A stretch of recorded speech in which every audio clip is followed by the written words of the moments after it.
buenas tardes a todas las personas que están conectadas hoy. Mi nombre es Marcela Izaza, yo soy la directora de la Asociación de Exalumnas La Enseñanza.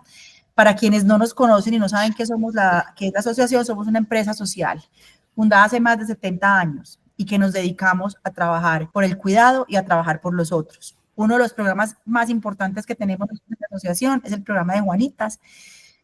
Con las Juanitas llevamos más de 40 años formando cuidadores para adultos mayores y para niños.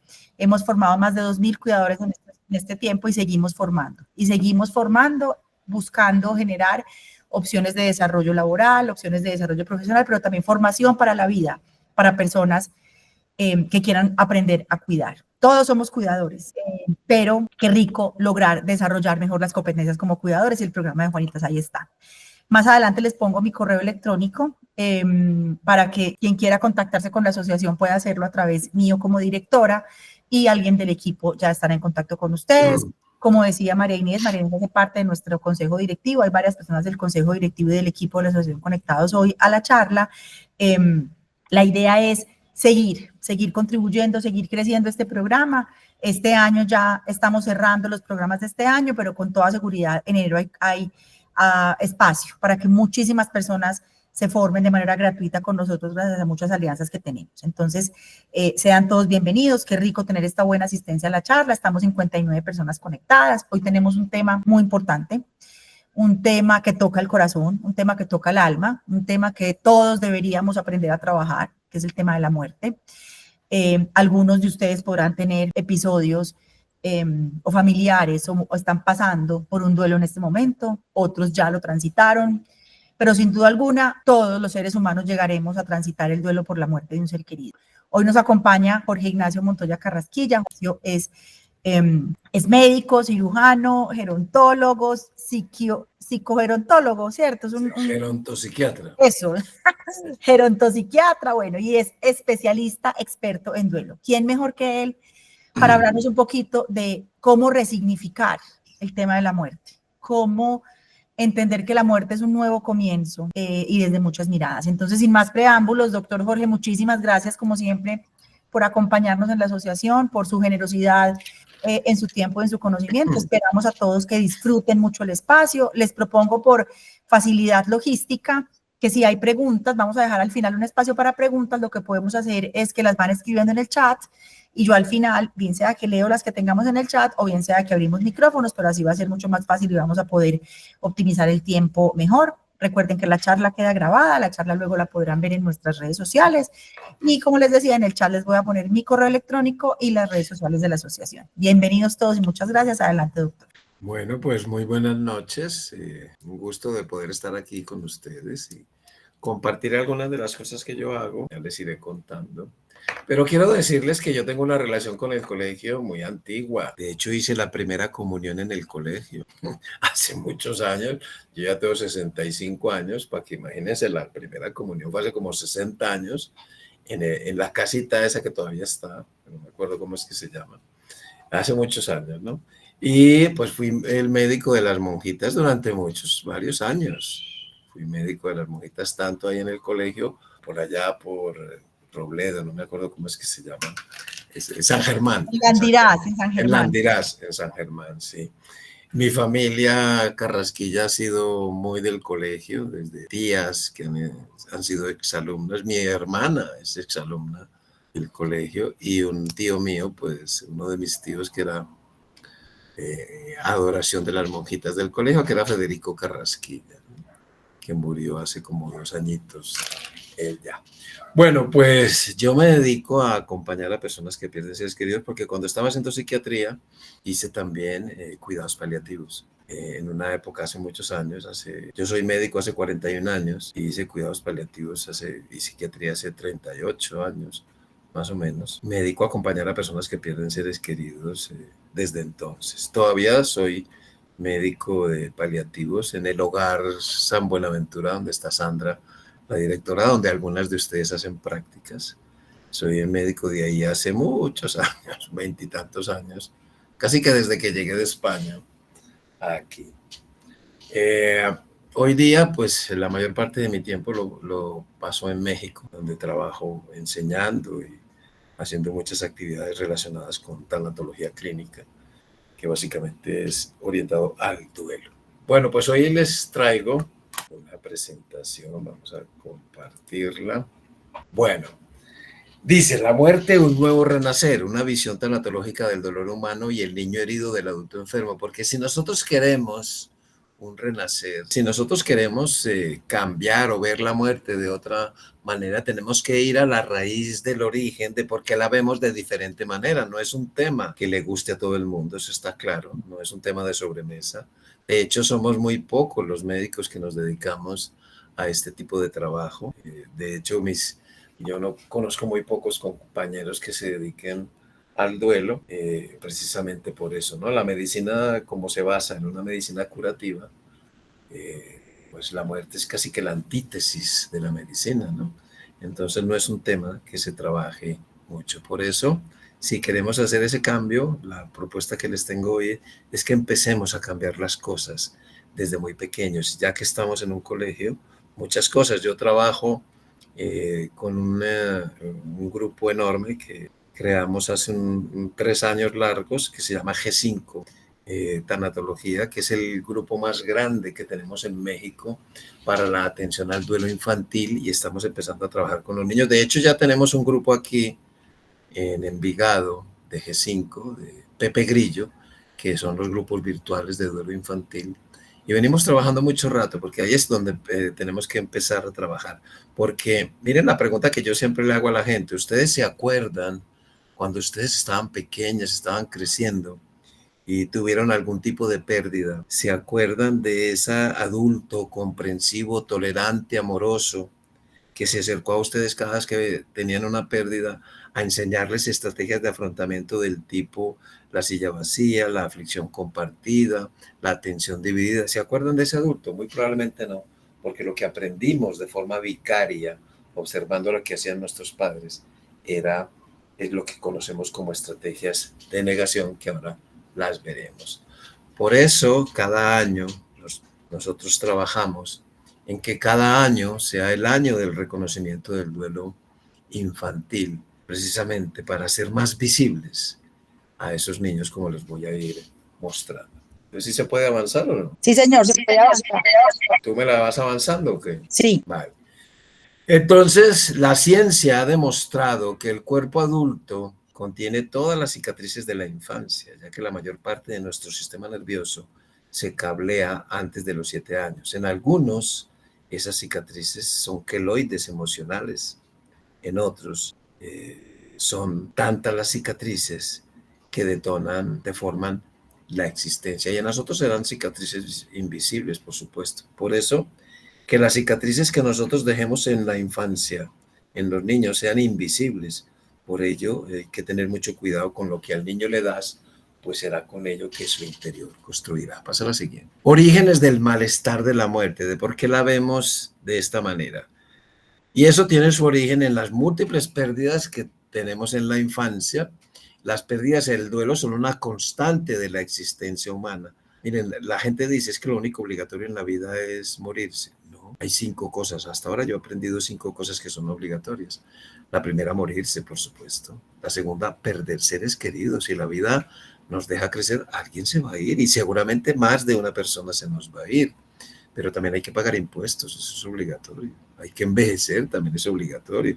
Y nos vamos a equivocar, porque no nos la sabemos todas. Hay aflicción por todo lo que se pierde y se desea que retorne. Por ejemplo, un juguete, la madre, una mascota, o la dignidad y el respeto. Y las situaciones de pérdida en la infancia son de muchos tipos. Ustedes ven ahí 8 grandes grupos de pérdidas en la infancia, no solo por muerte, porque tenemos la tendencia a pensar que cuando hablamos de duelo, solamente estamos hablando de duelo por muerte, ¿no? El abuso sexual, el maltrato psicológico, el abandono, son duelos sumamente graves que hacen parte de la clasificación de pérdidas del sí mismo. Pero hay pérdidas relacionales. Un maestro que se fue, un maestro que se jubiló para los niños, marca notablemente. Pérdida de objetos, pérdidas ambientales, bueno, todo tipo de pérdidas. Hoy día añadimos también las pérdidas espirituales. Para nosotros los adultos, pérdidas somáticas de alguna cosa, de alguna parte del cuerpo, psicológicas y sociales. Pasa a la siguiente. Por eso, dentro de esa propuesta para nosotros detectar de forma temprana, para tener una radiografía emocional de nuestra vida antes de que suceda algún problema más grave desde el punto de vista emocional, está esta primera escala, este primer test que solamente es para mostrárselos, de un inventario de pérdidas para los adultos, ¿no? Que es una simple lista. Pasa a la siguiente. Como van a ver ustedes, miren todas las pérdidas que hay. Uno pondría una palomita chulito donde considerarse que tiene esa pérdida. Pasa a la siguiente. Y miren toda la cantidad de pérdidas que podemos tener. Y no es lo mismo si yo voy a estar o atender a una persona, por ejemplo, o a un niño. Vamos a suponer que yo le haga el de duelo infantil, que está, el de pérdidas en la infancia, que está más adelante. No es lo mismo que yo le haga al salón A un inventario de pérdidas a todos los niños y me dé un promedio de 3 pérdidas por niño, así se lo hago a otro salón y me da un promedio de 15 pérdidas por niño. Obviamente mi acercamiento a ese grupo no puede ser el mismo, no es lo mismo. ¿Cómo puedo yo atender a una persona que tiene en su vida un promedio de 7 pérdidas a otra que tiene 25? Y si ustedes se ponen a mirar esto, hay muchas pérdidas que podemos vivir. Pero no solamente es hacer esa lista, pasar a la siguiente, sino que cada pérdida hay que hacerle una serie de preguntas para evaluar cómo ha sido la atención y la evolución de esas pérdidas. No nos podemos quedar solamente en la lista, hay que preguntar mucho para poder hacer un acercamiento adecuado y ver en qué podemos trabajar para ese nuevo renacer de la muerte. Pasa a la siguiente. Esto fue lo que aprendimos, como les decía, aprendimos por observación, por aprendizaje vicario. Se aprenden por imitación y son muy difíciles de erradicar. Este tipo de estrategias están ligadas al pensamiento racional y se empiezan a adquirir o a ser más notables alrededor de los 12 años, cuando aparece el pensamiento racional. Aprendimos estrategias de negación, represión, supresión, proyección, desplazamiento, regresión y formación reactiva, que no son estrategias resolutivas, no resuelven nada. Por ejemplo, yo puedo haber perdido a alguien y tengo una profesión de servicio y estoy atendiendo a una persona que es igualitica a mi ser querido. Y en ese momento no puedo expresar lo que estoy sintiendo, entonces me lo guardo, lo reprimo. Y cuando ya la persona se va, puedo ir a expresar mis emociones de una manera más tranquila, ¿no? Ahí estoy utilizando la represión, pero yo no puedo estar permanentemente reprimiendo mis emociones porque eso es lo que más me enferma y no son, como les digo, resolutivas. Pasa a la siguiente. No hemos podido quitar este sentido de ahí, ¿no? Ah, es que aquí lo puedo hacer grande. Eso era lo que estabas buscando. Bueno, pues ahí lo tenemos grande. ¿Lo ven más grande o no? ¿O soy yo el que lo veo grande? Ya lo Cada uno lo puedes, puede poner grande en ya su puedes ver, pantalla. si pineas la imagen, lo puedes ver grande tú, sin necesidad de ver a las otras personas. Como yo estoy compartiendo, tú le das clic a la imagen y ahí la puedes ver grande, la de la Bueno, presentación. perfecto. Eso es cada uno entonces. Muy bien.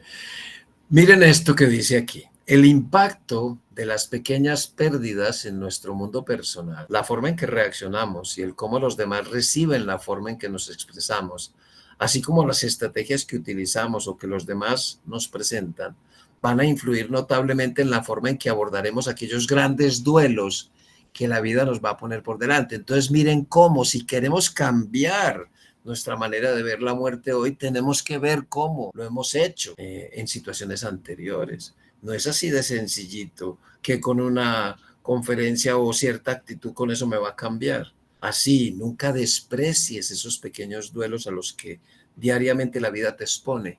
Son maravillosos ejercicios que buscan prepararte para lo que se viene. Pasa a la siguiente. ¿Qué producen las pérdidas? Para que ustedes vayan viendo cómo se construye un mirar de la muerte tan complejo como el que tenemos la mayoría o el que tiene la mayoría de los adultos. Las pérdidas en la infancia pueden afectar notablemente el proceso de vinculación. Recordemos que el apego se forma en el primer año de vida, se consolida en los 3 primeros, pero el apego durante la infancia es muy vulnerable y una pérdida, por ejemplo, el abandono de un padre o la muerte de un padre, de una madre, de una figura de apego primaria, la ruptura de los vínculos formados por el niño en el momento de presentarse la pérdida. Vamos a suponer que esa niña de 5 años ya había construido con su padre, digamos, 10 vínculos muy fuertes, pues se van a perder porque ya el padre no está, así como la carencia de otros. La niña tiene que crecer y construir otros vínculos, pero ya no está su padre, con lo cual va a ser difícil que lo logre. Y por otra parte había un vínculo que estaba por consolidarse y se rompe por una de las partes y queda como un apéndice flotando sin tener dónde apegarse.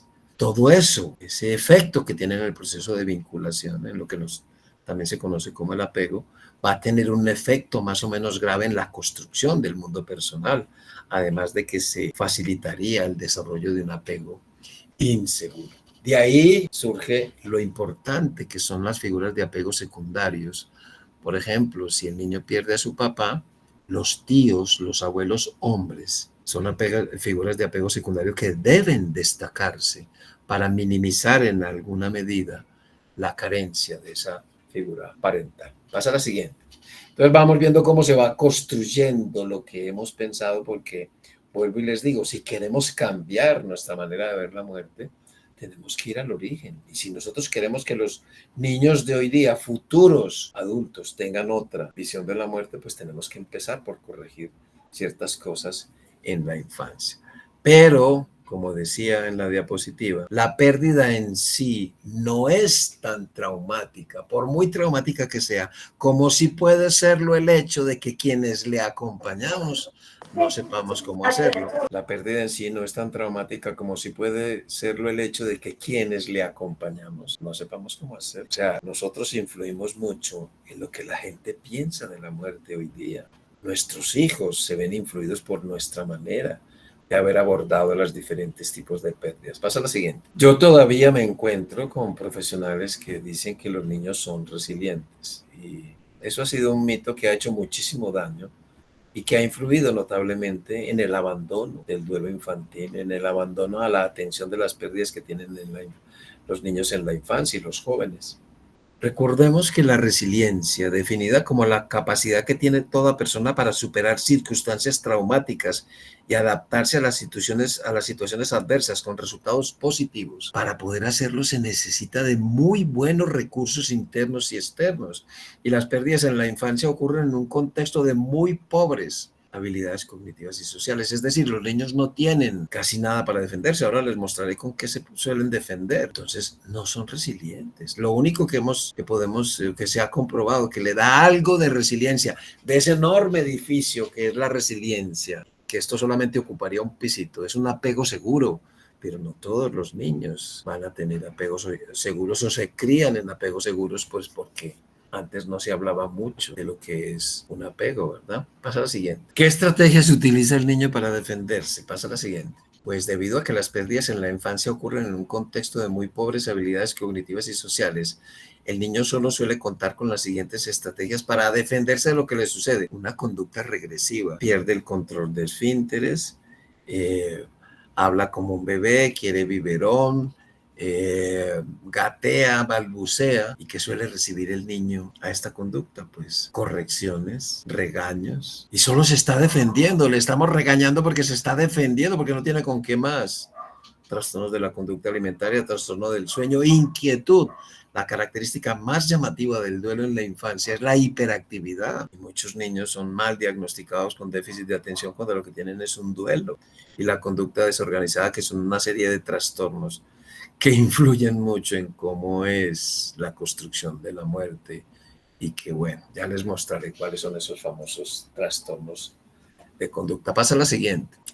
Efectos del duelo en la salud física y mental del niño. Pasa a la siguiente. Nosotros sabemos que el duelo es una situación muy estresante que se relaciona con muchos cambios en el interior del cuerpo, sobre todo de sustancias. Lo primero que sucede cuando uno tiene una pérdida es que se activa el sistema nervioso simpático, que es el que produce taquicardia, se acelera el corazón, aumenta la presión arterial, respiramos más rápido, etcétera, una serie de cambios, y se activa el sistema nervioso periférico. Pero más o menos a los 20 minutos, entre 20 minutos y 30 minutos, se activa lo que conocemos como el eje neuroendocrino, donde hay un gran aumento, que son las primeras hormonas que responden a una situación estresante, que es un exceso de adrenalina y noradrenalina, que buscan una respuesta motora, que salgamos corriendo. ¿Por qué? Porque nuestro sistema nervioso central no ha evolucionado de forma adecuada como otras funciones, y seguimos respondiendo como lo hacían los cavernícolas, corriendo. Pero ya no corremos. porque nos volvimos seres racionales. Ahora pensamos qué vamos a hacer, entonces nos quedamos con un exceso de adrenalina que sabemos que son responsables del aumento en la mortalidad cardiovascular, que aumenta ese riesgo más de 21 veces en las primeras 24 o 48 horas y persiste con niveles elevados durante al menos 3 meses. Por eso en el duelo hay un mantra, una frase que se ha hecho muy popular en México, que dice: ante las pérdidas, pensar poco, sentir mucho y moverse siempre. Esto no es de meterle mucha cabeza, es del sentir, que es donde menos nos han enseñado a expresar todo lo que sentimos, y de moverse. No solo para gastar todas estas hormonas, sino porque el movimiento es una forma muy primitiva de descargar angustia. Más o menos entre 1 y 3 meses después, dependiendo un poco de la respuesta motora que el sujeto haya puesto en marcha, aparecen todas esas otras hormonas, entre ellas la más famosa, que es el cortisol. El cortisol se produce todos los días, pero a nivel de respuesta de estrés tarda entre 1 y 3 meses en subir sus niveles. Pasa a la siguiente. Entonces, en un adulto, el exceso de estas hormonas va a afectar sobre todo el sistema cardiovascular y el aparato digestivo. Pero en un niño cuyo cerebro se está remodelando constantemente, ¿cuál es el efecto? Pues sabemos que el efecto de estas sustancias en el cerebro se relaciona sobre todo con hipocampos y amígdalas cerebrales de menor tamaño. Recordemos que el hipocampo es como la torre de control de nuestro cerebro, donde se integran las emociones con las experiencias vividas, donde se almacena mucha información. De hecho, la enfermedad de Alzheimer comienza afectando el hipocampo, y las amígdalas cerebrales son el centro de control de la afectividad. Entonces, si estas dos áreas de nuestro cerebro se desarrollan de una manera inadecuada, miren las consecuencias y hagan sus mezclas y encontrarán muchos problemas mentales en la adolescencia y en la vida adulta, que van a afectar precisamente ese concepto de muerte. Una pobre integración de emociones, pobre valoración del significado emocional de las pérdidas, pobre control de las emociones y sentimientos, pobre inhibición de conductas erráticas, pobre generación y recuperación de recuerdos, además de una errática vinculación de contenidos con ciertos valores positivos o negativos, incapacidad para generar respuestas de satisfacción o miedo, y por supuesto, los niños sometidos a estrés crónico, como puede ser por una pérdida afectiva importante, por un abuso, por un maltrato, por un abandono, tienen esperanza de vida más cortas por un recorte en los telómeros. Pasa a la siguiente. Secuelas del trauma. A mí mis papás me pegaban de niño y yo no estoy traumado. A mí de niño me dejaban llorando solo hasta que me durmiera y tan mal no salí, señaló el hombre que pasa largas horas trasnochando en redes sociales afectando su sueño. A mí me castigaban de niño y estoy bien, dijo el hombre que cada que comete un error se dice a sí mismo palabras de desprecio como forma de autocastigo.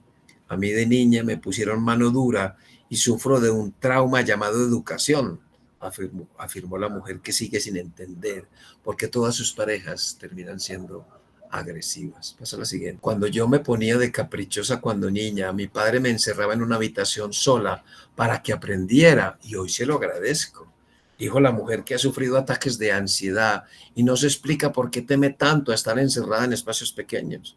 A mí mis padres me decían que me iban a dejar sola o a regalar con un desconocido cuando hacía mis berrinches, y no tengo traumas, dijo la mujer, que ha rogado por amor y ha perdonado reiteradas infidelidades a su pareja con tal de no sentirse abandonada. A mí mis padres me controlaban solo con la mirada y mira lo bien que salí, señaló la mujer, que no puede mantener contacto visual con figuras de autoridad sin sentirse intimidada. Pasa a la siguiente. Cuando niño me dieron hasta con el cable de la plancha y hoy soy un hombre de bien, hasta profesional soy, afirmó el hombre, que sus vecinos han acusado con la policía por llegar ebrio, a golpear objetos y a gritar a su esposa. A mí mis padres me obligaron a estudiar una carrera que diera dinero y mira lo bien que estoy, dijo el hombre, que cada día sueña con que sea viernes, porque está desesperado en su trabajo, haciendo todos los días algo que no es lo que siempre quiso. Cuando era pequeña me obligaban a estar sentada hasta terminar toda la comida y hasta me la embutían a la fuerza, no como ahora esos padres permisivos, afirmó la mujer, que no entiende por qué no ha podido tener una relación sana con la comida y en su adolescencia llegó a desarrollar un trastorno alimenticio. Mi madre me enseñó a respetar a punta de chancletazos, el famoso poder de la chancla. Dijo la mujer que se fuma 25 cigarrillos diarios para controlar la ansiedad. Yo a mi mamá y a mi papá les agradezco cada golpe y cada castigo, porque si no, quién sabe qué sería de mí, afirmó el hombre que nunca ha podido tener una relación de pareja sana y a quien su hijo le miente constantemente porque le tiene miedo. Pasa la siguiente. Bueno, y hay miedo al rechazo, el miedo al abandono, miedo a la humillación, todas esas famosas heridas. Y así vamos por la vida, escuchando a personas que afirman ser gente de bien y sin traumas, en una sociedad que está llena de violencia, gente herida, gente con un temor a la muerte tremendo, o con ideación suicida, por supuesto. Ahora sí, esa es una persona en duelo hoy día, llena de un analfabetismo tanatológico, de estrategias de afrontamiento poco efectivas, de mitos y de un entorno inadecuado. Entonces, si queremos un nuevo renacer de la muerte, sobre todo de la muerte de aquellos que nos anteceden, pues tenemos que quitar todo eso. Entonces, como les digo, no es tan fácil este renacer de la muerte. Sería una estafa si les dijera que es así de fácil. Pasa a la siguiente. Uno de los grandes problemas en relación con el tema de la muerte es la culpa. Pero ustedes han visto que hay gente que dice, sí, a lo mejor yo tuve la culpa y sí, es un pensar y un sentir que suele ser pasajero. Sin embargo, hay otras personas que conocemos, seguro que conocemos, todos conocemos a alguien, que en su lenguaje la culpa siempre estará presente. Es que fue por mi culpa, es que mi culpa, rumian constantemente la culpa. Pues nosotros sabemos que detrás de esas personas que se culpan tanto existen esos tres pilares, que son el pensamiento mágico, el egocentrismo y las distorsiones cognitivas. El pensamiento mágico y el egocentrismo hacen parte del desarrollo del pensamiento. Es una forma de pensar normal en la infancia, y no solo en la infancia, sino que es la forma de pensar más presente entre los 18 meses y los 12, 14 años. O sea, prácticamente toda la infancia se ve cobijada bajo esta forma de pensamiento. Pasa a la siguiente. De hecho, hasta tenemos escala de culpa para trabajar con los niños y con los adultos, para determinar el grado de culpa que sienten las personas. Pasa a la siguiente. El pensamiento mágico, ¿qué es? Es la idea que tiene el niño de que su pensamiento es todopoderoso y de que lo que él piensa así sucede. Por ejemplo, el papá lo puede regañar y el niño decir, ay, yo no quiero tener ese papá, y ese papá se muere. El niño estará plenamente convencido de que fue porque él lo pensó. El concepto pensamiento mágico se utiliza para describir atribuciones ilógicas de causalidad sin pruebas, sobre todo cuando la persona cree que su pensamiento puede tener consecuencias en el mundo externo, bien por su propia acción o por la intermediación de fuerzas sobrenaturales. Eso es la idea que tiene el niño y eso es terrorífico. Pasa a la siguiente. El egocentrismo es la valoración excesiva de la propia personalidad, que lleva a una persona, en este caso al niño, a creerse el centro de todas las preocupaciones y atenciones y que todo el mundo gira alrededor de él porque todo tiene relación con él. Estas, como les digo, no son formas aberrantes de pensar, hacen parte del desarrollo del pensamiento que están detrás de la culpa. Pasa a la siguiente. Este tipo de ideas aparecen más habitualmente cuando se produce la muerte de un ser querido. En este caso, y en los niños tienden a creer que han tenido la culpa de algún modo. Yo recuerdo, no hace mucho, un niño que lo trajeron a la consulta, un niño de 5 años, porque el niño decía que le había matado a su papá. Le digo yo, y bueno, ya contextualizándome un poco, ya con el niño en consulta le pregunté, ¿y por qué piensas eso? Y dice, porque yo le dije a mi papá, la situación era que el niño quería montar a caballo, se había ido para una finca y el papá no quería, pero hizo su berrinche y bueno, venga, pues vamos a montar a caballo. El papá se montó en su caballo, el niño en su caballito y el caballo del papá relinchó, el papá se cayó y tuvo una fractura de cráneo y se murió. Entonces el niño decía que él había matado a su papá. Bueno, y hablamos un poquito del pensamiento, etcétera. Luego se le aclaró.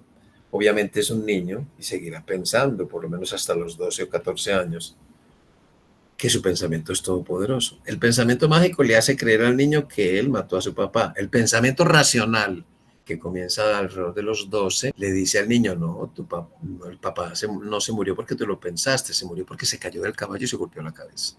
Pasa a la siguiente. Y alrededor de los 12 años, cuando aparece el pensamiento racional trae lo suyo. Y esta es una de las cosas que más hace sufrir a los adolescentes. Pues cuando tengamos adolescentes, todos deberíamos de tener un mapa de distorsiones cognitivas, porque esto les hace sufrir, generan mucho sufrimiento. Y las más relacionadas con la culpa son las siguientes. Pasa la siguiente. La personalización o falsa atribución. Es el hábito de relacionar siempre sin base suficiente los hechos desafortunados con uno mismo. Asimismo es pensar que todo lo que la gente hace o dice tiene que ver de alguna manera, para bien o para mal, con uno mismo. La persona se siente responsable del 100% de los acontecimientos en los que apenas ha participado o incluso en aquellos en los que no ha participado en absoluto. Pasa la siguiente. Culpabilidad. Es una distorsión cognitiva, consiste en atribuir la responsabilidad de un acontecimiento cualquiera a uno mismo o a otros sin base suficiente y sin tener en cuenta otros factores que contribuyen a los acontecimientos. Una característica muy llamativa de la culpa es que a menudo no lleva a la persona a cambiar de conducta, sino a rumiar, a darle vueltas a los actos considerados como erróneos. Entonces, imagínense uno crecer con esto, ¿cómo podemos cambiar el concepto de muerte si crecimos con esto? Pues va a ser difícil. Pasa a la siguiente. El debeísmo es el hábito de mantener reglas rígidas y exigentes sobre cómo tienen que suceder las cosas. Cualquier desviación de estas reglas o normas se considera intolerable o insoportable y conlleva alteración emocional. Si esas exigencias están dirigidas a nosotros, favorece la autocrítica, mientras que si está dirigidas hacia los demás, hacia la vida en general, favorecen la rabia, la ira y la agresividad. Para algunos profesionales, el debeísmo, cómo deberían de ser las cosas, según mi opinión, si no se cumplen, es la causa de muchos problemas mentales. Ahí dice, y el maestro me dijo al hablarle de mis aflicciones, pensar poco, sentir mucho y moverse siempre. Pasa a la siguiente. Falacia de control. Esta es la última de las distorsiones relacionadas con la culpa, o más relacionadas con la culpa. El sujeto se cree muy competente y responsable de todo lo que ocurre a su alrededor, o en lo contrario, no tiene ningún control sobre nada. Por eso decimos en el duelo, miren, lo que no se expresa no se acaba, pero sí te acaba. Pasa a la siguiente. Puedes culparte y sufrir eternamente, o puedes sublimar tu culpa y elaborar algo constructivo con ella. Ese es el auténtico propósito de aquella, pues no redimes sufriendo, sino construyendo. O sea, mucho de lo que tenemos que hacer para ver la muerte de otras maneras es sanar toda esa culpa que muchas personas sienten e impide cualquier cambio o cualquier maduración de ese concepto. Pasa a la siguiente. Una de las estrategias que hacen los niños, que confunde mucho y que es, digamos, la raíz principal del por qué creen algunas personas que los niños son resilientes, es que los niños cuando se enfrentan a algo que consideran que no tienen cómo defenderse, simplemente lo guardan, lo congelan, hacen como en el mar muerto, ¿no? Separan las cosas, las congelan y sigue su vida como si no hubiera pasado nada, dando esa falsa sensación de que no les pasó nada, mírenlo como está de bien jugando. Eso se llaman los bloques congelados de tiempo. Pasa a la siguiente, que se definen como la estrategia mediante la cual el niño literalmente congela síntomas físicos y estímulos sensoriales, reacciones cognitivas, emocionales y comportamentales generados por las situaciones estresantes cuando este niño no se siente capaz de afrontar la situación. Eventos estresantes posteriores, generalmente en la adolescencia, relacionados incluso con pérdidas de poco impacto en su mundo, pueden descongelar ese bloque, pasa a la siguiente, y manifestarse de una manera grave, porque si tú congelaste la primera vez una situación, la tendencia será repetir la misma estrategia ante las distintas pérdidas que vayas a tener posteriormente en tu vida, formándose al final de la adolescencia. Muchos adolescentes crece ese racimo de duelos congelados y llega en la misma adolescencia o al final de la misma y algo lo descongela, manifestándose en forma de un suicidio o de una depresión psicótica grave, de algo muy feo. Muchos suicidios obedecen precisamente a esta estrategia. Pasa a la siguiente. Desafortunadamente. Es paradójico, ahora que hablábamos de la muerte, es paradójico que la gente no quiera saber, a lo mejor ustedes no querían saber nada de la muerte, es paradójico que la gente no quiera saber de la muerte y el duelo, cuando la ignorancia de estas es una de las más importantes causas del sufrimiento, porque yo aprendí en psiquiatría que un suceso cualquiera será tanto o más angustiante cuanto más lo desconozca. Usted no quiere saber nada de esto. Pasa a la siguiente. Dos circunstancias muy importantes que van a generar unos patrones de conducta que tenemos muy claros en la infancia. Una culpa no aclarada. Si al niño no se le aclara y se le dice con frecuencia que nada de lo que él pensó, no pensó, dijo o no dijo, hizo o no hizo, tuvo que ver con lo que está sucediendo, con la separación de los padres, con la muerte de alguna figura importante, de su mascota, del papá, de la mamá, del abuelo, del tío, su culpa no aclarada se suele manifestar en el síndrome del niño bueno, síndrome del niño malo y síndrome del niño psicosomático. Si el niño, por el contrario, vive su proceso de duelo en soledad o con el acompañamiento que se le da es inadecuado, él se las arregla para llamar la atención de los adultos. ¿Cómo? Con tres cosas que conoce el niño muy bien que llaman la atención de los adultos, que son la violencia, la risa y la inteligencia. Entonces aparece el síndrome del niño matón, síndrome del niño payaso y síndrome del niño cerebrito. Pasa a la siguiente. Síndrome del niño bueno. Imagínense un niño que tiene una pérdida, para que ustedes vean otra vez, como les digo, cómo es que construimos nuestra manera de ver la muerte hoy día como adultos. Ocurre una pérdida y ese niño unos días después lo vemos que todo lo hace bien. Es como exagerado, se esmera visiblemente en hacer todo a gusto de los adultos. Incluso quiere acabar con la muerte para que los adultos no suframos. Todo ello con un fondo de culpa, de demostrarle al mundo, miren que yo sí soy bueno, que yo no soy malo, porque él interiormente piensa que es malo, por eso adopta esa conducta, esa formación reactiva que decimos. Si esa conducta no es adecuadamente corregida, evoluciona a un adulto frustrado, siempre complaciendo a los demás y no a sí mismo, para que veamos que cómo va a influir también en su manera de ver la muerte. Pasa a la siguiente.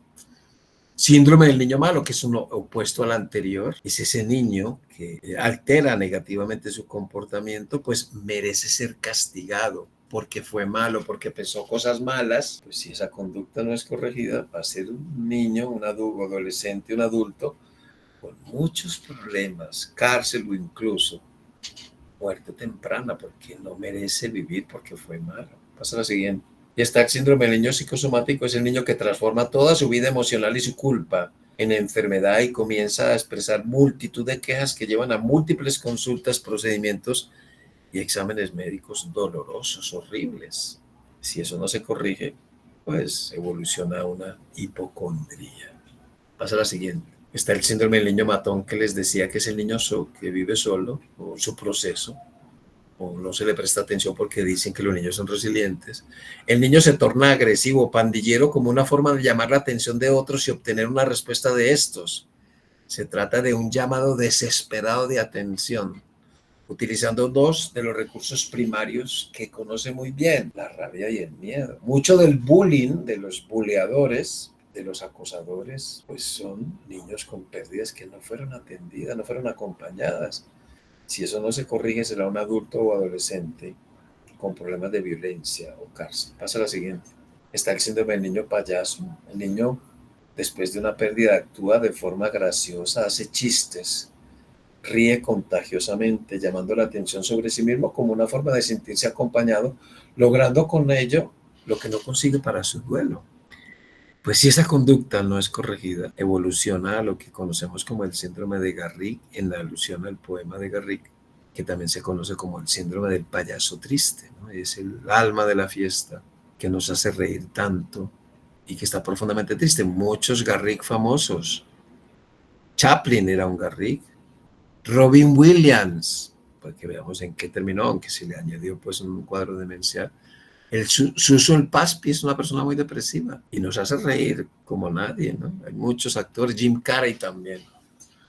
Bueno, casi todos los cómicos sufren de este síndrome. Pasa a la siguiente. Bueno, pues aquí está el Garrick. Viendo a Garrick, actor de la Inglaterra, el pueblo al aplaudirlo le decía, eres el más gracioso de la tierra y el más feliz, y el cómico reía. víctima del spleen, que era la melancolía de entonces, siglo XVIII, él fue un actor del siglo XVIII. Los altos lores en sus noches más negras y pesadas iban a ver al rey de los actores y cambiaban su spleen en carcajadas. Una vez, ante un médico famoso, presentóse un hombre de mirar sombrío. Sufro, le dijo, de un mal tan espantoso como esta palidez del rostro mío. Nada me causa encanto ni atractivo, no me importa mi nombre ni mi suerte, como le dicen ahora a las personas que están deprimidas, le ofrecen un montón de alternativas. Y a Garry le decían, viajad y os distraeréis, tanto he viajado. Las lecturas buscad, tanto he leído. Que os ame una mujer, si soy amado. Un título adquirid, noble he nacido. Pobre seréis quizás, tengo riquezas. De lisonjas gustáis, tantas escucho. ¿Qué tenéis de familia, mis tristezas? Vais a los cementerios, mucho, mucho, porque en el siglo XVIII el cementerio era el centro de la ciudad, ahí estaba la movida. De vuestra vida actual tenéis testigos, sí, mas no dejo que me impongan yugos. Yo les llamo a los muertos mis amigos y les llamo a los vivos mis verdugos. Pasa la siguiente. Me deja, agregó el médico, perplejo vuestro mal, mas no debo acobardaros. Tomad hoy por receta este consejo. Solo viendo a Garrick podréis curaros. ¿A Garrick? Sí, a Garrick. La más remisa y austera sociedad le busca ansiosa. Todo el que lo ve muere de risa. Tiene una gracia artística asombrosa. Y a mí me hará reír, así os lo juro, nada más él, más que os inquieta. Así dijo el enfermo, no me curo. Yo soy Garrick, cambiadme la receta. ¿Cuántos hay que cansados de la vida, enfermos de pesar, muertos de tedio, hacen reír como el actor suicida, sin encontrar para su mal remedio? ¿Y cuántas veces al reír se llora?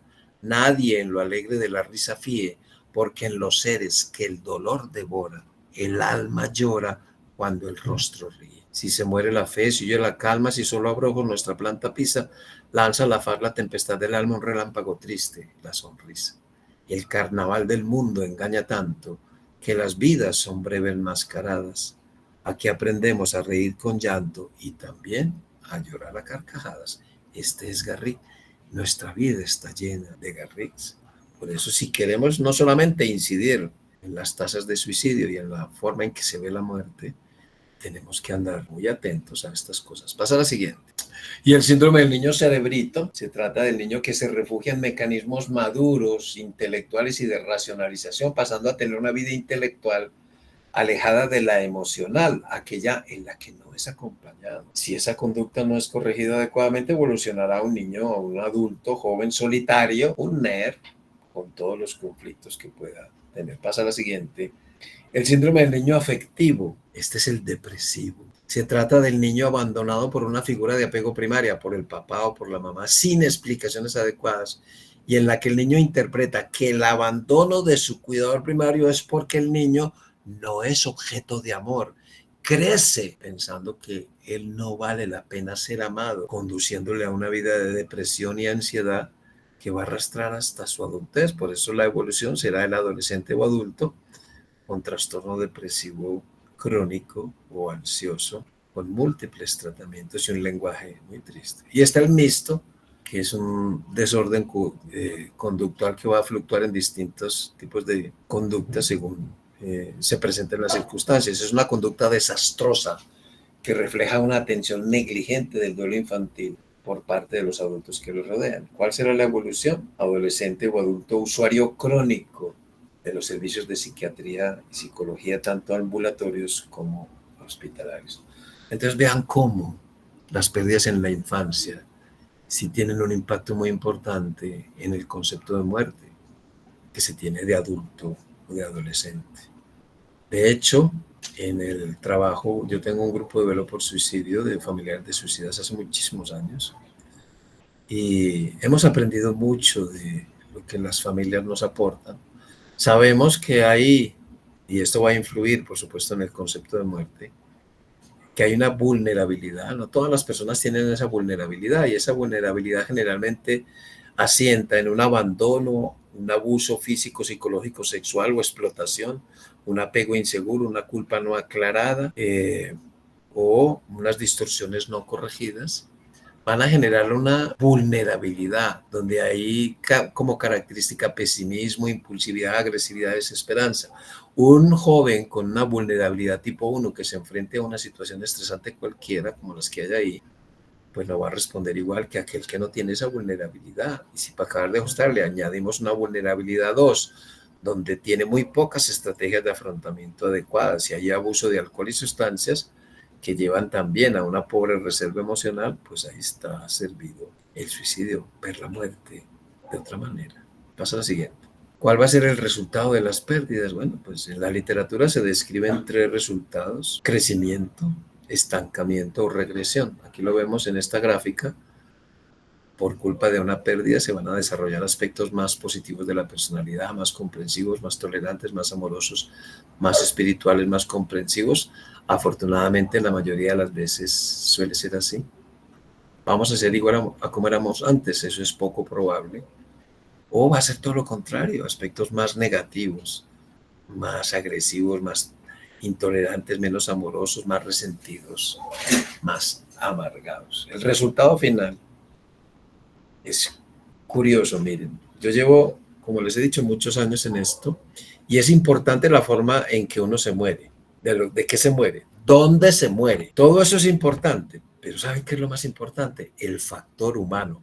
¿Con quién voy a estar yo? Si estoy con las personas apropiadas, tanto mi duelo como mi crecimiento y mi muerte serán muy diferentes a si estoy con las personas que no son adecuadas. Por eso dice abajo que el resultado final de cualquier de estas tragedias va a depender del balance que haya entre recursos adecuados o recursos inadecuados. Pasa a la siguiente. Acciones entonces de prevención en salud mental para un nuevo renacer. Tenemos que seguir creando. Es una de las banderas que tengo yo hace muchos años en varios países. Básicamente, yo trabajo básicamente en México, en República Dominicana y en Panamá. Cultura de duelo. Hay que seguir dándole a la gente a conocer qué es el duelo, cómo es que es, qué puedo hacer por mí, qué puedo hacer por los demás. Una atención plena al duelo infantil. Un inventario de pérdidas obligatorio cada 6 meses, sobre todo a nivel de escuela. Para eso tenemos un programa que les voy a mostrar.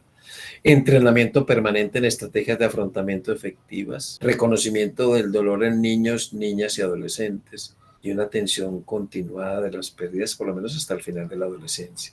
Tenemos que hacer que la casa y el aula sean un verdadero grupo de apoyo, un sitio seguro para afrontar estas pérdidas. Pasa a la siguiente. Para eso surge algo que tenemos desarrollado en México, en escuelas públicas, que es el Código Panda. Por el reconocimiento del duelo infantil, niño en duelo, activar protocolo de atención. El Código Panda es un protocolo. Pasa a la siguiente. Con el propósito de hacer visibles a los niños y jóvenes que viven una pérdida, pues sus contrapartes con enfermedades físicas o con habilidades diferentes, por ejemplo, niños epilépticos, diabéticos, asmáticos, alérgicos con TDAH o TEA, todo el mundo los conoce, todo el mundo sabe qué es eso, pero no saben que ese niño se le murió su mascota, se le murió su abuelita, que sus padres se separaron. Eso se entera uno tardíamente después de ver muchas de esas consecuencias. Entonces, con el propósito de hacerlos visibles y ser inmediatamente reconocidos en los entornos escolares y universitarios, porque ya lo estamos haciendo en la universidad, surge un protocolo de intervención amigable que atraiga de forma inmediata la atención de los directivos de la institución educativa y procedan a la atención del niño o joven de manera inmediata y adecuada. Pasa a la siguiente. Es bien reconocido cómo las pérdidas en la infancia no acompañadas adecuadamente se relacionan con varios trastornos conductuales, como vimos, estados depresivos, abuso de sustancias, promiscuidad, actos delincuenciales y suicidios. Eso lo sabemos hace muchos años. ¿Ustedes creen que esa niña va a salir de ahí solita? Porque los niños son resilientes. Pasa a la siguiente. Aquí tenemos uno de los colegios. Es un jardín público en Zapopan, ahí al lado de Guadalajara. Lo tenemos hace ya como 2 o 3 años.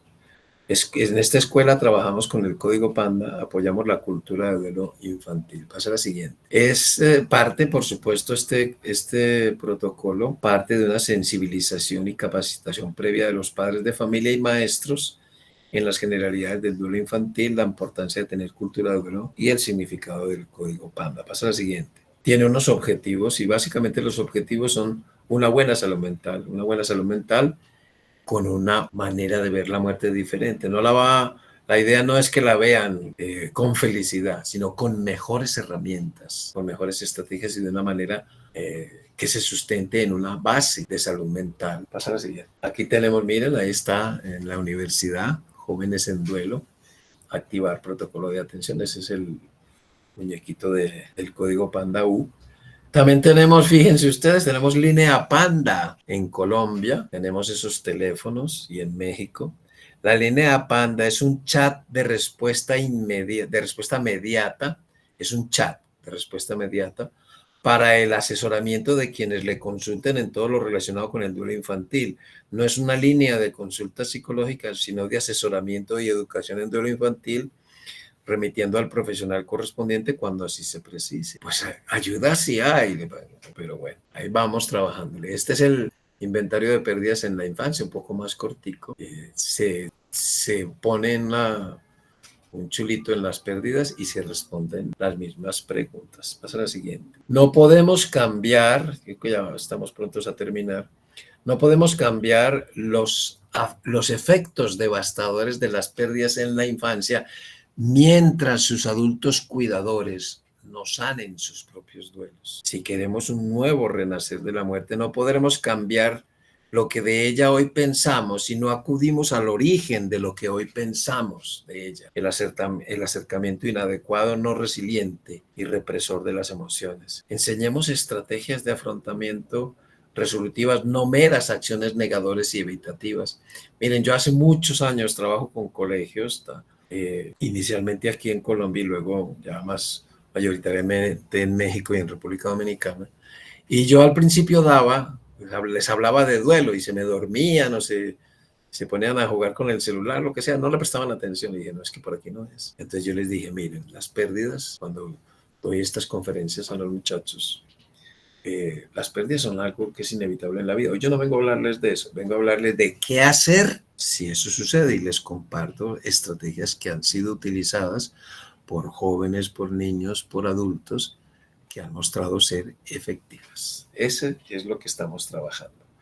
Muy bien, pues eso es lo que traía para comentarles hoy. Si tienen alguna pregunta, pues aquí estoy. Gracias, doctora. Hay algunas preguntas en el chat, pero yo antes de dar paso a las preguntas, hacerlas y abrir los micrófonos, quisiera precisamente eso. Ya vimos mucho qué pasa con la psique de una persona cuando desde niño ha tenido pérdidas y cómo pasa, pero cuando estamos adultos, cuando la pérdida le sobreviene a un adulto mayor, cómo deberíamos entender ese nuevo renacer, o sea, cuáles deberían ser lo que nos acabas de mencionar hace un minuto, los consejos o los elementos que debería tener en cuenta una persona para transitar ese duelo, una lista corta de qué podríamos hacer.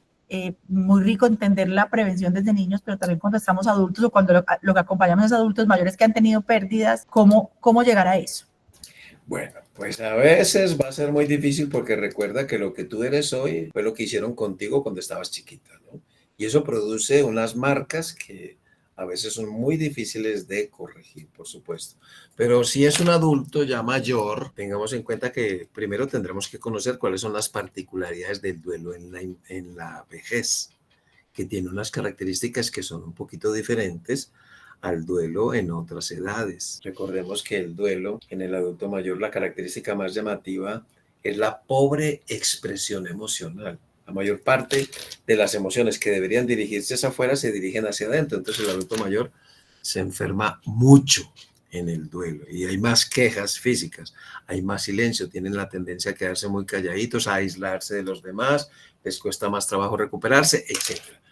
Pero miren, el adulto mayor tiene muchas historias que contar y muy poco público. Si nosotros hacemos un acercamiento a cualquier persona que haya tenido una pérdida, no sea un adulto joven o un adulto mayor, lo que demuestran todos los estudios empíricos es que la escucha está por encima de lo que podamos decir. A mí se me acercan mucho y me dicen, bueno, doctor, ¿cómo puedo yo ayudarle a Marta, esta amiga mía que acaba de enviudar? Dice, muy fácil, vete donde Marta y dile, Marta, ¿cómo te puedo ayudar? Se nos olvidó preguntar, yo tengo que responder a las prioridades del otro, no a las que yo supongo que son las prioridades del otro.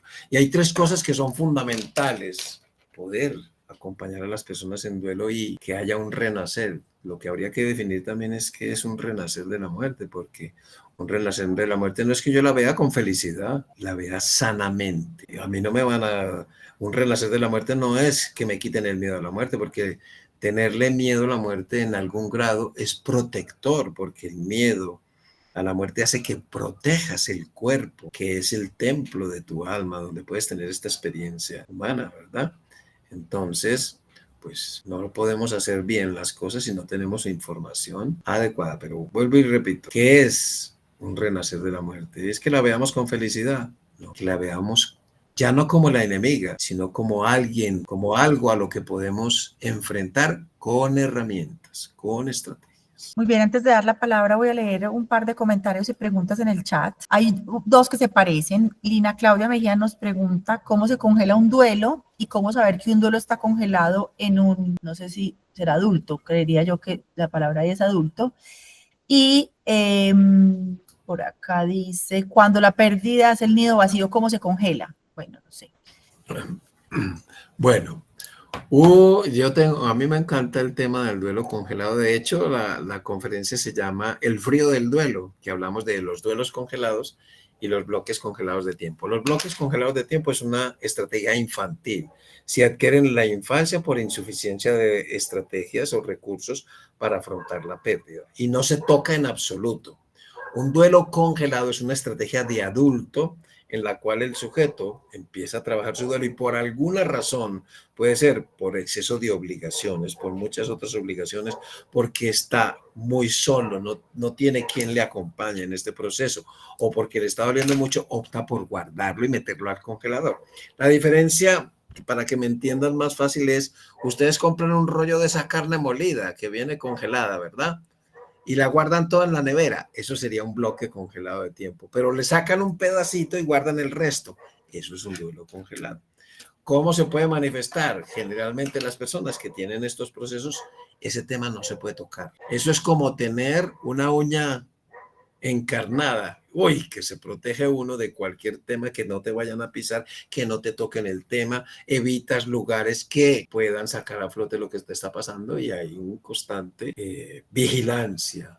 En ese sentido, eso es muy desgastante. Los duelos congelados son muy desgastantes y generalmente enferman mucho por una diapositiva que decía ahí, lo que no se expresa no se acaba, pero sí te acaba, te va comiendo por dentro.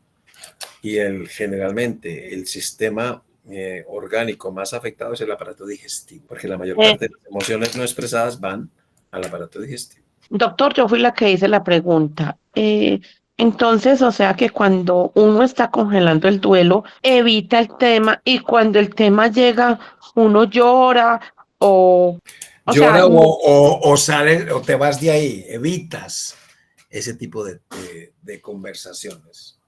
ok. O sea que la mejor forma de descongelarlo, como usted dice, es hablar y expresar lo que está pasando Sí, por uno. pero acuérdense que esto debe ser amoroso, ¿no? No puede ser brutal, porque eso duele mucho. Entonces, un buen acompañamiento por una persona formada en duelo, que tenga mucho conocimiento del duelo, ayudaría mucho, ¿no? Pero tiene que ser, como les digo, amoroso, porque eso duele mucho. Entonces, uno no puede exponer a una persona a algo tan doloroso de una sola vez. Hay que saberlo hacer, por supuesto.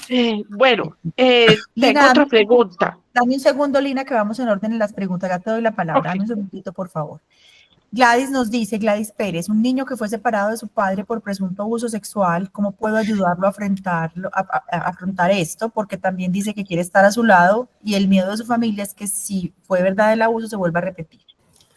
Eso es muy profundo, no sé si en cortico podemos responder. Sí, sí, no, el abuso sexual es un problema bien complejo. Para eso existe Cariño, la Fundación Cariño, que son expertos en este tema de abuso sexual infantil. De hecho, mi vecina es una gran experta. Ella trabaja con Cariño también y ¿cómo se llama la otra fundación? Bueno, me acuerdo. Afecto, con la Fundación Afecto. Paula Cristina. Y Paula Cristina. Y la Fundación Paula Cristina también trabaja mucho con abuso. Gracias, María. Bueno, necesito un acompañamiento muy, muy especializado porque el niño necesita de esa figura masculina. Puede, si es del caso, pues si se comprueba que efectivamente hubo un abuso, tiene que ser, por supuesto, evitar o vigilar mucho el contacto por todo el conflicto que se puede generar en el niño, por esa ambigüedad, ¿no?, que se va a generar en el niño. Yo diría que en estos casos buscar el acompañamiento especializado como son estas fundaciones es absolutamente esencial. Gracias. Sandra, Sandra Vélez tiene la mano levantada. Adelante, Sandra. Muy buenas noches.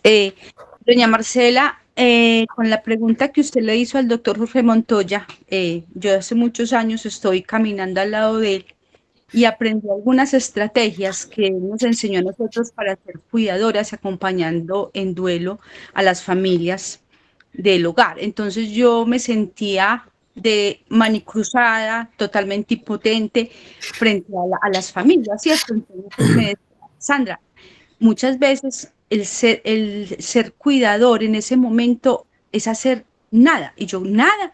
Y me decía, sí, nada. Y cuando él me dice nada, es que tenemos la escucha al 100%, ¿cierto?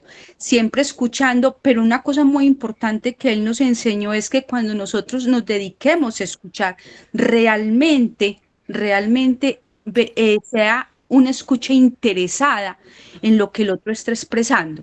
Y no mirando el reloj, no mirando la hora, no mirando el celular, sino que el otro sienta que realmente me importa lo que él me está diciendo, ¿cierto? Y que el tiempo se lo dedique con el mayor amor a esa persona que me está hablando.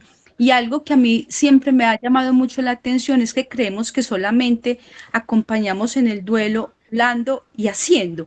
Y aprendimos que muchas veces llegamos de manera domiciliaria a unos espacios donde hay mucho que hacer. Pues quien creyera que no solamente acompañando y hablando, sino que hay las vueltas que no se han hecho, la cocina que no se ha organizado.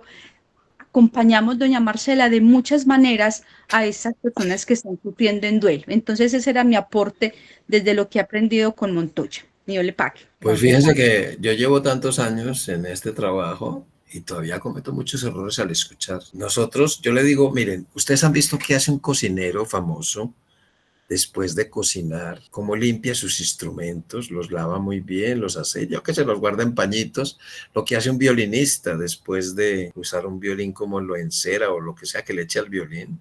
Y el instrumento de nosotros es este, el oído, escuchar. Y poca gente se calibra periódicamente su capacidad de escucha. Para eso contamos con instrumentos para valorar nuestros errores al escuchar, porque de todo lo que contiene un acto clínico, el procedimiento más difícil es escuchar. O sea, escuchar no es algo tan fácil.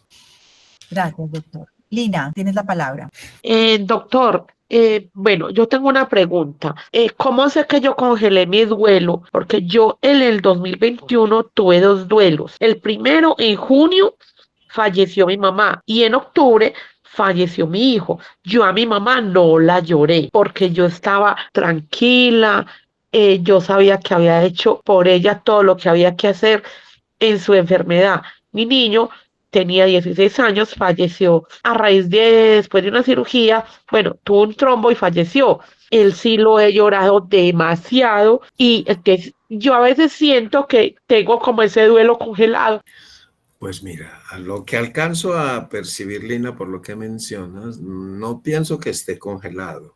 Lo que pasa es que cuando hay duelos, cuando hay varios duelos que están muy cercanos en el tiempo, se distorsiona mucho la sintomatología y se alarga mucho el proceso. Pues, un duelo en promedio, para que vayas calculando en promedio, no es lo que la gente cree y desafortunadamente muchos psicólogos y psiquiatras, sobre todo psicólogos, se fundamentan mucho en los criterios diagnósticos que tenemos hoy día para los trastornos mentales, que son el DSM-5 y el CIE-11, que hicieron unas barbaridades y dijeron que una persona que pierde un ser querido, si después de un año sigue con síntomas del duelo, ya no tiene un duelo, sino que tiene un trastorno mental que se llama trastorno de duelo complejo persistente y ya se puede catalogar como una enfermedad mental. Y si es un niño, más de 6 meses. ¿Ustedes que un niño en 6 meses se va a recuperar de una pérdida? Eso lo dice el DSM-5 y el CIE-11. Dice para ambos, adultos y niños, si tienes más de 6 meses ya tienes un trastorno mental que se llama trastorno de duelo prolongado. O sea, cometieron unas barbaridades. Miren, un duelo en promedio tarda entre 3 y 4 años. Hay gente que lo hace en menos tiempo. Hay gente que necesita 3 o 4 años, pero hay gente que necesita más porque su vida tiene otras crisis concurrentes, otras obligaciones múltiples, otra serie de problemas y si para acabar de ajustar se añade otro duelo, pues la cosa se alarga todavía más. Entonces yo pienso, Lina, que no estás congelando, estás trabajando tu proceso de duelo. No sé con qué acompañamiento has tenido, pero recordemos una cosa, la primera tarea del duelo, lo primero que uno debe hacer cuando pierde un ser querido, lo primero que debe hacer cualquier persona cuando se enfrenta a algo que no conoce. ¿Y qué es lo que hacemos? Información. La primera tarea del duelo es informarme sobre lo que estoy viviendo, qué factores inciden, qué puedo hacer por mí, qué pueden hacer los demás por mí. Entonces, muy importante que te informes de manera adecuada. Si quieres, yo tengo muchas publicaciones en duelo. Las Paulinas tienen libros míos, trillas, pero tengo unas guías de duelo más actualizadas y si me escribes, yo te puedo mandar esas guías.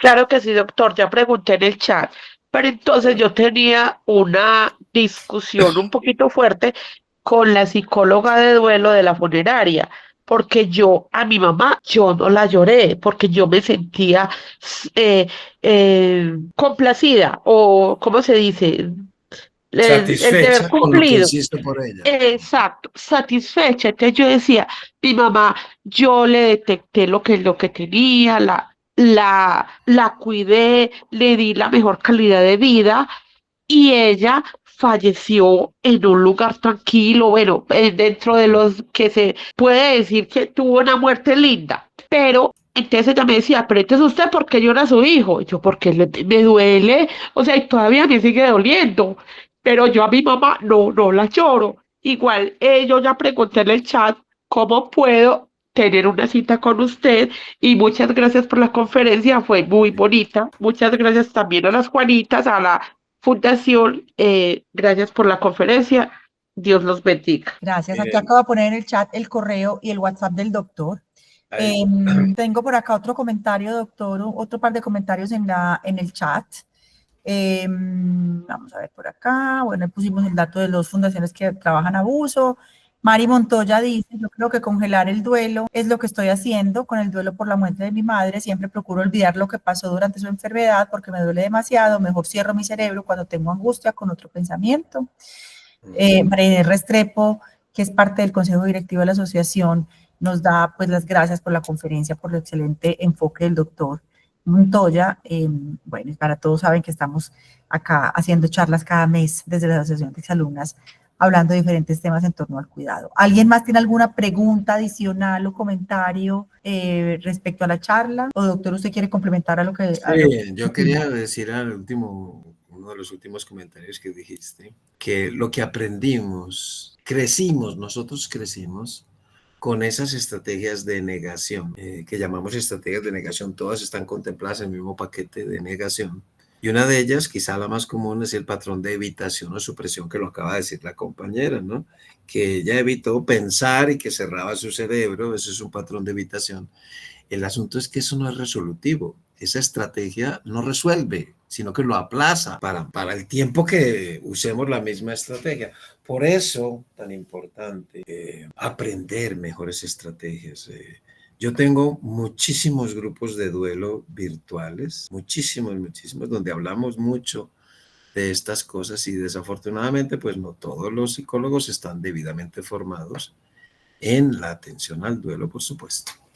No, pues muchas gracias por haberme aguantado este ratico con un tema que no es fácil de digerir, ¿eh? No es fácil de digerir. Es un tema difícil, pero sí quiero mandarles el mensaje, miren, si queremos que la muerte cambie, nuestra forma de ver la muerte, si queremos realmente un verdadero cambio y una mejor salud mental, volvamos los ojos a la infancia y aportémosle a los niños mejores herramientas para afrontar lo que es inevitable, porque las pérdidas son una constante en la vida humana. Gracias por aquí. Oscar David nos dice que tiene una última pregunta. Adelante, Oscar David. Oscar. Buenas noches. Buenas noches. Ah, bueno, hola, estás con el nombre de Oscar, sí, adelante. Yo soy la mamá. Yo le pregunto, yo hace 20 días te reuní, también se murió mi esposo, sí me dio muy duro, pero la muerte de mi hijo me ha dado muy duro, siento muchos vacíos, no he podido asimilarle la muerte de él. He tratado, pero no he podido, ¿Y qué acompañamiento estás teniendo? ¿Cómo es el nombre tuyo? Celina Díaz. Celina, ¿y qué acompañamiento estás teniendo? Con los hijos que están muy pendientes de mí, pero nada me llena este corazón, este vacío que siento. En las noches casi no duermo pensando porque murió aquí en la casa y a mí yo lo tenía abrazado cuando se murió en mis brazos y eso a mí me ha dado muy duro, muy duro. Por supuesto que sí. Mira, ¿qué tal eres tú para manejar Internet y Zoom? ¿Tú conoces Zoom? Sí. Bueno, pues te voy a invitar, si tú quieres, a mi grupo. Yo tengo muchos grupos de duelo, como te decía, que son virtuales a través de Zoom. Yo tengo un grupo donde mayoritariamente son madres que han perdido hijos, los martes a las 7 de la noche, vía Zoom, con República Dominicana. La mayor parte es gente de República Dominicana, pero hay otras gentes de otros países y la mayoría son papás y mamás que han perdido hijos. Eso no tiene costo, son completamente gratuitos. Yo soy el facilitador del grupo. Bueno, claro que yo me voy de viaje este sábado y puede que no esté, pero hay otras compañeras que todas son, las otras líderes son todas mamás que han perdido hijos. Y yo creo que te podrías sentar muy bien, estar en ese grupito, por lo menos estarías acompañada por otras mamás así como tú y puedes aprender de ellas. Tú les puedes preguntar, ¿y ustedes qué hicieron? Y ellas te van a compartir lo que ellas hicieron en los momentos que tú estás viviendo también. ¿Cómo encontramos esos grupos? ¿En dónde encontramos la fundación? En República Dominicana está la fundación Dándole Sentido a la Vida. Así se llama la fundación. Fue una fundación que nació hace 3 años larguitos. Yo soy el asesor permanente. De hecho, yo les creé el grupo y dirijo el grupo desde hace 3 años. Ya tenemos grupo de duelo mixto, que es distintos tipos de pérdida, donde el 90% son mamás que han perdido hijos. Ese es los martes a las 7 de la noche. Los viernes tenemos el de viudas y viudos a las 6 de la tarde, hora Colombia. Tenemos en parroquias, porque estamos, la propuesta que tenemos en República Dominicana es que cada parroquia tenga un grupo de duelo. Y ahí vamos, ya tenemos como en 2 o 3 parroquias. Y el 18 de noviembre, perdón, que regrese yo ya de viaje, abrimos el grupo de duelo gestacional y perinatal para República Dominicana, pero mire, pues ahí están. Ay, ¿quién lo está compartiendo? Yo Pues me ahí metí a está. compartirlo para que lo puedan ver y ahí les puse en el chat la dirección de la página para que la puedan navegar y puedan encontrar la información. Sí, ahí está, falta la actualización, pero esa es la fundación que tenemos allá, creada por 7 mamás, un solo papá, 7 mamás que perdieron sus hijos y crearon la fundación. Maravilloso. Tengo espacio para una pregunta adicional, si alguien tiene alguna pregunta adicional o algún comentario para cerrar. Yo creo que me atrevo a concluir, doctor, y todos, el tema del duelo es de tiempo. Tú lo dijiste claramente, vivimos el duelo como adultos de la manera en que estuvimos creciendo, de la manera en que fue nuestra niñez. Está bien, hay asuntos que no podemos solucionar porque tienen que ver directamente con nuestra infancia, pero desde mi perspectiva, cada duelo es diferente, cada experiencia es diferente, cada pérdida es diferente, y el estar acompañados por personas, como lo decía el doctor, personas que estén entrenadas en duelo, sean psiquiatras, sean psicólogos, sean estos grupos de apoyo, sean personas expertas, va a ayudar a que sea mucho más fácil. Me encantó el concepto de escuchar y estar ahí. Muchas veces no es hacer nada, sino estar presente en todo sentido para la persona que está viviendo el duelo, y buscar recursos. Entonces, pues muchísimas gracias a todos por conectarse. Recuerden, esto hace parte de la conferencia, de la gestión educativa de la Asociación de Exalumnas de la Enseñanza, como parte del programa Juanitas, que es formación a cuidadores. Muchas gracias a todos. No sé, ¿alguien tiene un último comentario? Pero para ir cerrando, por favor. Sí, Mariluz. Quisiera saber cómo me puedo conectar a los grupos que acaban de mencionar. Acabo de dejarles en el chat aquí el correo electrónico, la dirección de la página de internet. Antes de tu comentario estaba un comentario de Asociación de Exalumnas con la página de internet y ahí está el link a los grupos. ¿Es correcto? También está, yo les puse mi correo y mi porque yo tengo grupos todos los días, hasta los fines de semana. Tenemos incluso un grupo para que fue hoy miércoles a las 2 de la tarde para la comunidad europea y asiática, porque tenemos latinos que viven por allá. O sea, tengo una cantidad de grupos, o sea, me escriben cuáles son las inquietudes que tienen y yo les oriento. Los grupos, como les digo, son gratuitos y hay distintos horarios.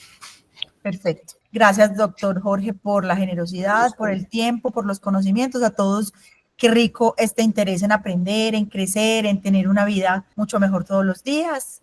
Muchísimas gracias a todos.